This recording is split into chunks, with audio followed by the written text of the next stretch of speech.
That was the Susquehanna River. Huge. Big, big, big.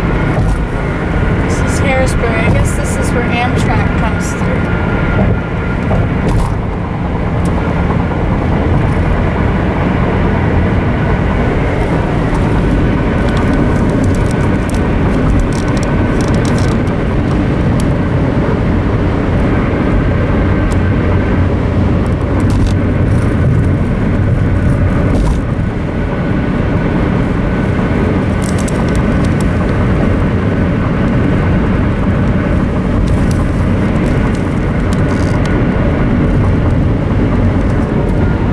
Green, we must be in some kind of a park area.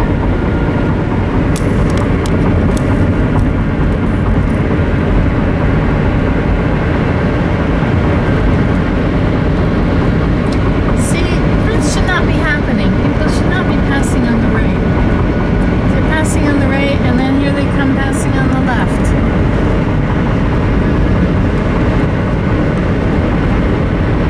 But I believe I'm going the speed limit.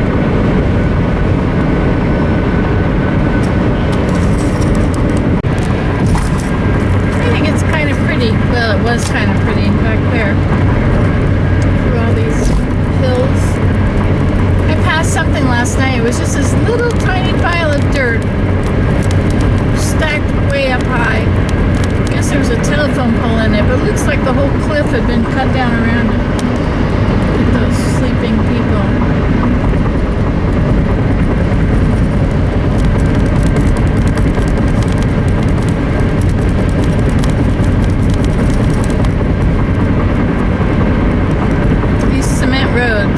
These spacers in between the pavement. Here's another one that's got food all over in the back.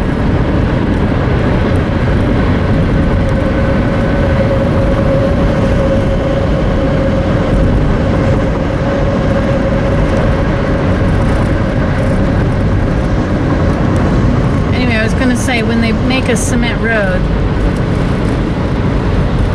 everybody just slowed down because there's a police car there.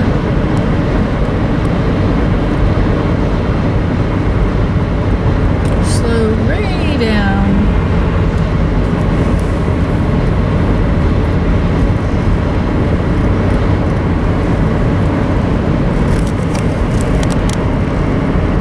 As I was saying, I keep interrupting myself. My goodness, so distracted.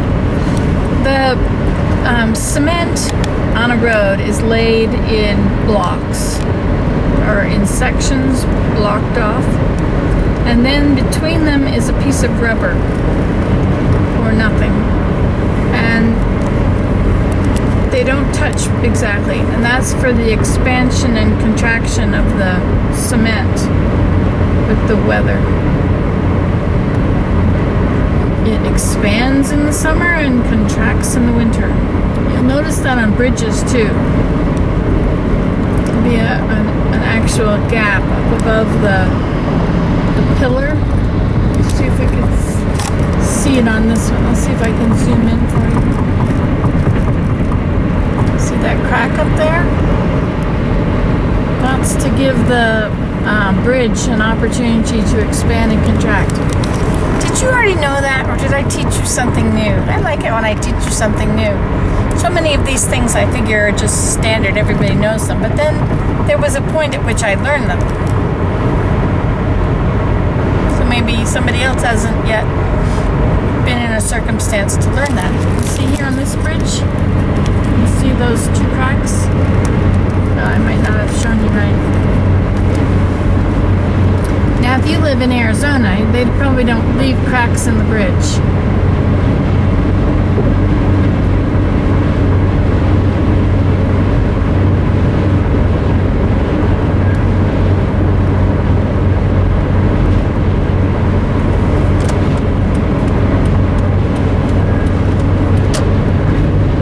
Allentown, 73. I told my GPS where I'm going, and it wants me to go over on 15, go up 15. But I want to go quickly. I don't want to go up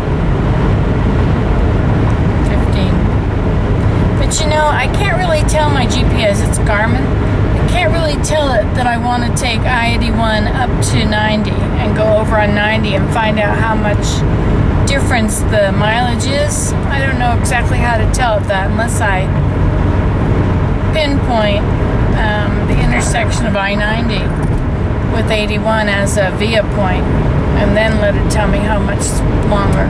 But it also doesn't take into account the fact that I can go fast on this road, whereas the other road, I think they do take into account a bit, but those smaller roads, I always end up taking more time than it says. And that's even without stopping at all the interesting sites.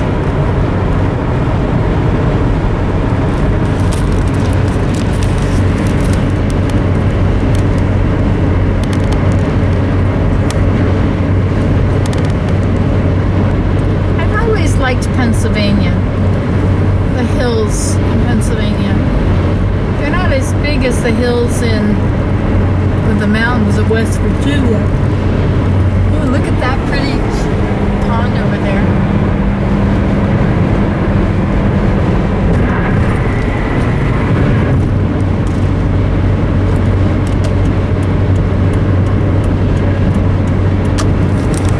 Today I had to wear my long sleeve shirt. Actually, I wore 2 long sleeve blouses, one on top of each other, to keep me warm, because it's only 8 degrees Celsius. It was 6 when I left the Days Inn in Carlisle, and then it was 7 when I got on the road, and now it's 8. And the time is 10:42. I figured if I stayed up till 3 in the morning, I should sleep in, don't you think? I shouldn't have gotten up yet. I should have gotten up at 11. Then I would have had my 8 hours sleep. But I kept waking up, being worried what time it was. At 7, and again at 8. And then at 9, I thought, I wanted to know about pine needle baling. How do they bale pine needles? You know, I've seen the way that these trees are planted in straight lines. But I don't know about how they bale them, and I thought, well, maybe they take a baler, like a hay baler, and drive up the rows, the tractor, and just bale it. I mean, that would pop them all out. It never occurred to me that a pine forest is good for anything until they harvest it. I always thought that it's just going to stand there, be a stand of trees for 60 years or something until they're big enough to harvest. So you plant your trees and then you retire on it. You retire with the proceeds of the trees. Kind of a good idea, isn't it? But if you can also bale the pine straw, and it sells for $3-4 a bale retail, you probably get half that. You may get $1 a bale. It takes a lot more than a tenth of an hour. What's a tenth of an hour? But see, in Canada, the minimum wage is $10. Down here it's $7. So let's say it was 6. So in 10 minutes, I think it takes less than 10 minutes to make a bale. But if you have to pay minimum wage to somebody to bale them, like if you use those hand things, it was interesting to see how they took an armful, and this one guy, he did a nice job. He kind of straightened them. He straightened them, put them in the container. It's a tube-like square cylinder. What's a square cylinder? Rectangular.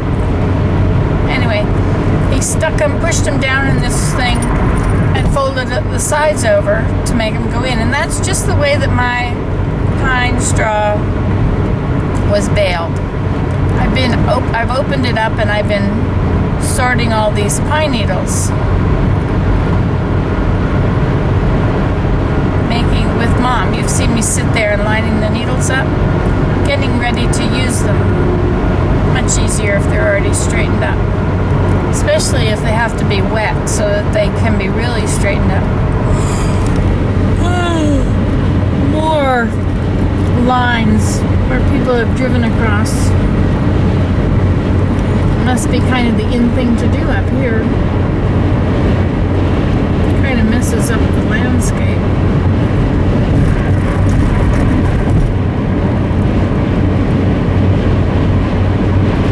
Schneider. We used to sell our pigs to Schneiders. Schneider is a good old German name. I told you many times that the Pennsylvania Dutch are not Dutch. They're not from Holland. They're from Germany. It's the Pennsylvania Deutsch.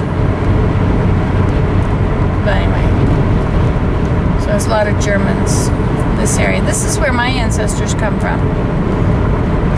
I have German stock. England on one side, Germany on the other.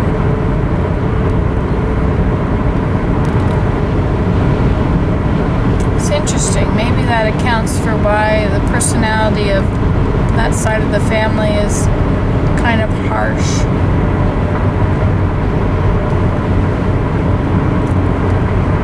While the other side is kind of proper.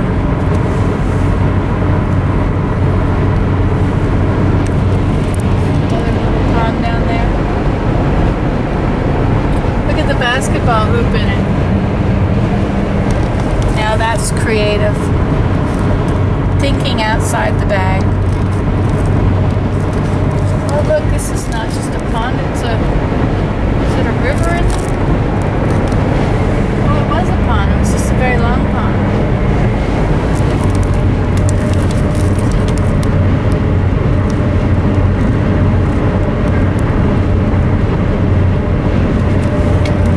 All those driving marks down in the ditch. Shall we count them?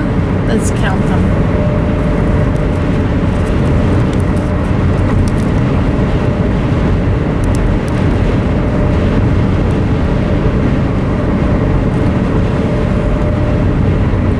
Cattails. I haven't seen cattails for a while. Not since I left the north.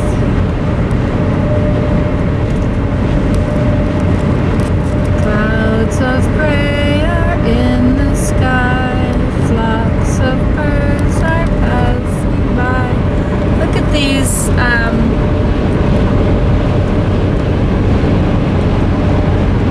wire things. And where do you think you're going to go, sir? You really have a plan there. I can see that. Yeah, that was really a wise move. Gained you a lot of time. Fort Indiantown Gap, Pennsylvania. I gave you a tour of that, remember? It's where I worked with the Vietnamese refugees in Vietnam, when the war ended and the Vietnam fell. It's a tragic time for those guys.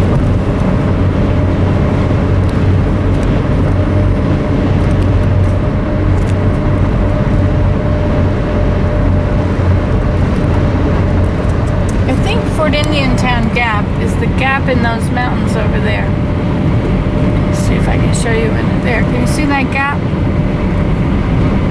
I think that might be it. Or it might be way on further ahead. No, I think that's it. Because this is the exit up here.